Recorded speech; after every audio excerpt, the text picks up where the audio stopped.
আসসালামু আলাইকুম রহমতুল্লাহ। আমি ওইসএম আজগর আলী বলছি, আজগর ট্যুরস অ্যান্ড ট্রাভেলসের স্বত্বাধিকারী।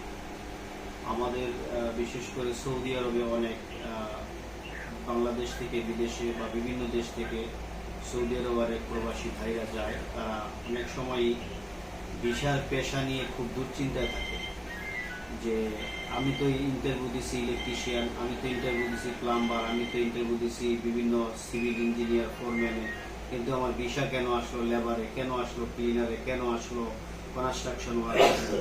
আসলে এটা কোনো সমস্যা না, ভিসা যে কোনো পেশায় বের হইতে পারে। আপনি খেয়াল রাখবেন যে আপনার যে একটা এগ্রিমেন্ট ফর্ম, এই এগ্রিমেন্ট ফর্মে আপনার পেশা কি লেখা আছে, ওখানে টার্মস অ্যান্ড কন্ডিশনে যদি লেখা থাকে, আপনার কাজের সাথে মিল থাকে, তাইলে ভিসার পেশায় কোনো সমস্যা নেই। সুতরাং এ ব্যাপারে আপনারা স্পষ্ট এখন থেকে যে একটা ভ্রান্ত ধারণা ছিল এটা ভুলে যান।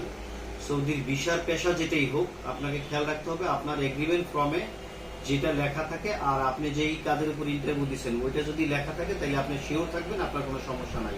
আর একটা খেয়াল রাখবেন যেন আপনার কোম্পানিটা যেন ডাইরেক্ট ওই কোম্পানির নামে ভিসা হয়, তাহলে আপনারা বিদেশ যায় কোনো সমস্যায় পড়বেন না ইনশাআল্লাহ। আসসালামু আলাইকুম।